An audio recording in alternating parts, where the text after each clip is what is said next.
Hi, this is Scott Hamstra, Athletic Director at Jimtown here once again. This video is going to deal with IHSAA guidelines, eligibility guidelines, so that your student athlete is available to play. The very first thing, most important thing, I think when you're starting a season that you need to have is an athletic physical. We do this through Final Forms. It can be found on our website, but you need to go to Final Forms and create a profile. You need to log in, you need to answer some medical history questions, as well as signing some consent to treat, concussion forms that need to be signed by the parent as well as the athlete. So there's two separate ways, not just the parent needs to do that, but also the athlete using their school email also needs to log in and sign some of those papers. That needs to be done. And then once that's done, you'll be able to print out your athletic physical. And again, it's a different physical than the school physical. It's an IHSAA physical. It's a form that you can bring into the doctor. You can bring both of them in. You can have the same appointment, but you need to bring that one in. It needs to be filled out by a doctor. Then please bring it back here to school and either turn it into myself or to Carl, our athletic trainer, so that we can take it and then we have it on file. Once those things are in, then you're eligible to practice. My advice to you is to get that done as early as possible. For that next sports season, April, the beginning of April is always the start date for when you can start getting physicals for that next season. My advice to you is get that done in April or May before school lets out so you can get us the physical paper, and you can also make sure that you have everything filled and signed in, and so you're ready in the summer, you're ready in the fall, winter, spring, whenever your student's sports season is.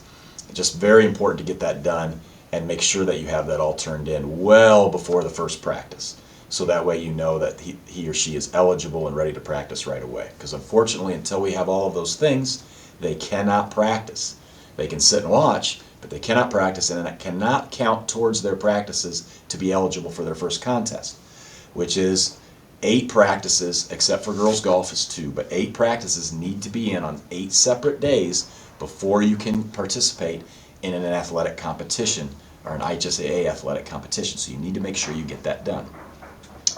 Also important to note, if your student athlete gets an injury or something comes up where they have to miss a bunch of days in a row, spring sports sometimes deal with spring break.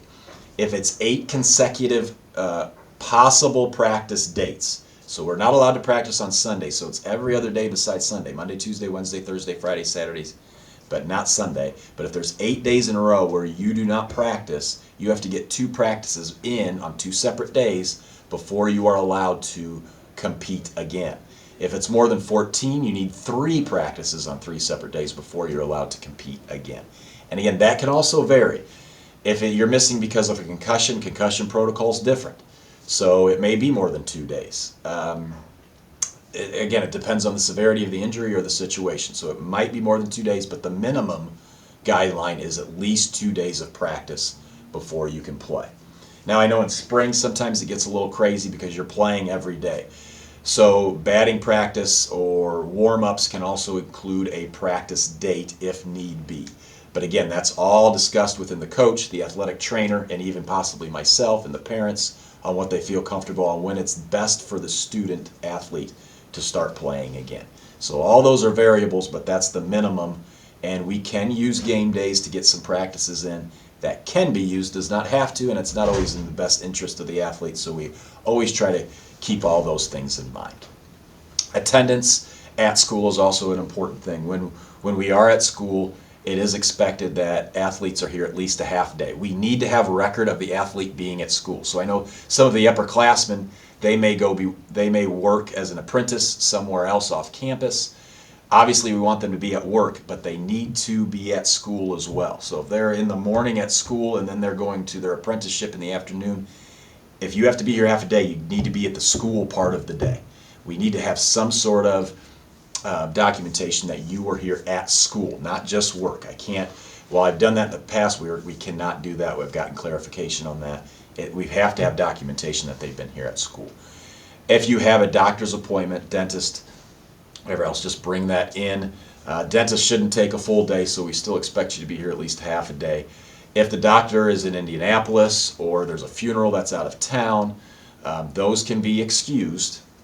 They need to be cleared with the coach and myself first, so make sure that you make the coach or myself aware of what may be happening so that we know it and it's not a surprise on game day or even a practice day. But just make sure that you have that and that you're communicating that, and we can provide an excuse for that. So for instance, if you have an appointment in Indianapolis and that's going to take all day, just get a doctor's note, bring it back, let us know that that's happening. If it's an emergency, just again, the quicker you can communicate what's going on, the better it can be for everybody. Academic eligibility, every athlete needs to be passing at least 5 classes from their last grading period. So for fall sports, that's the previous spring. That grading period will tell whether you are eligible or not. You have to pass 5 classes. Most students take 7 classes, so you have to be passing 5 of those. If you're in an apprenticeship program, you need to be getting your hours in that correspond to those 5 credits. So it's a little bit more confusing, but rule of thumb, if you're passing your classes, all your classes, you'll be fine. If you're not, then we're going to need to look at it closely. So just be working on that. And again, if it's winter athletes, then that October report card, that's going to, and then you will be ineligible until the January report card when we get back from Christmas break. Spring athletes, again, it's that March report card that you would be most concerned with, and that would take you to the end of the year. So again, those are very, very important times. Make sure you're keeping your grades. If a student athlete happens to be suspended from school, they may not practice or play during their time of their school suspension. They may not even be with the team. Now, if it is over a break, so for instance, Christmas break might be 2 weeks. If you happen to get suspended on a Friday before Christmas break, you can practice with the team over Christmas break, but you cannot compete in any events. And then when we get back, if your suspension ends maybe on the Tuesday when we get back, then as soon as that suspension's done, after that day, then you can start practicing and competing with the team once again. And again, the missing practice dates can come into play if the suspension is long enough. Again, we encourage not to get suspended at all, and a school suspension could require us to suspend or cut from the team as well, so understand that. We expect you to be at practice. Illnesses or extreme emergencies must be communicated to the coach before practices. Those are the only valid excuses. So make sure that that is communicated to the coach before the practice. Any type of absence needs to be communicated. Otherwise, it is expected that the student athlete is at practice. Coaches are responsible for who they have on their team, their roles, and the playing time. Coaches have a coaching staff that helps them. We have very few coaches that are on their own with no assistants. And that's why we have assistants, because we understand that one set of eyes may not be enough. They need different advice, and that's why they hire coaches that they can trust, coaches that have been around the sport that can give good advice on who should be playing, what roles, and those types of things. Coaches are responsible for those. Also, when it comes to eligibility, anyone who decides to quit a sport for whatever reason will forfeit any awards, that includes senior banners, and will not be able to play in another sport in that season. So, for instance, if a student athlete decides that they are going to quit cross country and they decide that they want to play football, they can't do that. It's the same season. Now, there is an exception. If both coaches decide that it's in the best interest of both programs and the student athlete that they can go from one sport to the other while quitting the one sport and starting the other, then that will be okayed if it's okayed by both coaches. That could happen maybe in football where there's an injury where they're not allowed to play football, and so they have to quit that sport, but maybe they can take up tennis or something else where they might be able to play, or maybe in the spring, maybe there's something else that happens. Or maybe it's in the best interest that the athlete just step away from that sport, and we want to give them an opportunity to play in another one. Though, again, there's varying circumstances, so we want you to be aware of all of those. There are also a lot of other IHSAA rules when it comes to out-of-season.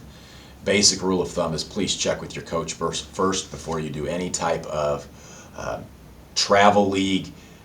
Don't do any travel during the season, especially with team sports. That will get you ineligible. But anytime you're doing anything else as far as 3-on-3 tournaments, any types of tournaments, leagues, camps, whatever else, please make sure you check with your coach before you get in there, because there are lots of IHSAA rules, especially during season, but even out of season, on what you can and can't participate in.